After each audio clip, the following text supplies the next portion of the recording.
पाहुयात पुढची बातमी. अकोला महापालिकेत देखील टिपू सुलतानवरनं वाद झालाय. स्थायी समिती सभागृहाला काही वर्षांपूर्वी टिपू सुलतानचं नाव देण्यात आलं होतं.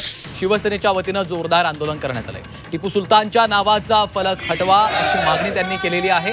8 दिवसांच्या आत बोर्ड काढला नाही तर आम्ही स्वतः तो हटवू असा देखील इशारा शिवसैनिकांनी दिलेला आहे. गेल्या काही दिवसांपूर्वीच मालेगाव महापालिकेच्या उपमहापौर शाने हिंद यांच्या दालनामध्ये टिपू सुलतानचा फोटो लावण्यात आला आणि त्यावरनं मोठा गदारोळ संपूर्ण महाराष्ट्रामध्ये झालेला होता. एक नवा वाद पेटलेला होता. आता पुन्हा एकदा अकोला महापालिकेत त्याच मुद्द्यावरनं आंदोलन होताना पाहायला मिळतंय. 8 दिवसांच्या आत टिपूच्या नावाचा बोर्ड काढा असा इशाराच शिवसैनिकांनी दिला. टिपू सुलतान यांनी हा जो होता नराधम 75,000 हिंदू लोकांचा कत्ल केला, 30,000 गायीचा कत्ल केला. मग आता आपल्या राज्याचे मुख्यमंत्री बनतात तर मग हा बोर्ड इथे पाहिजे का? टिपू सुलतानचा नाही पाहिजे. त्यासाठी आमचं आंदोलन होतं. आज यासाठी आम्ही आयुक्ताकडे आलो होतो. आयुक्त साहेब, तुम्ही आतापर्यंत त्यावर काय कारवाई केली?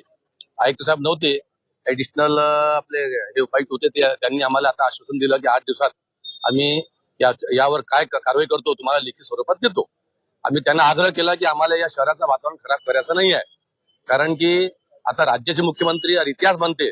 मग इथे टिपू सुलतानचा बोर्ड नाही पाहिजे. तुम्ही लावा ना. आम्ही सांगितलं ना की छत्रपती संभाजी महाराज लावा किंवा एपीजे अब्दुल कलामाचं नाव द्या, त्याला आम्हाला हरकत नाही आहे.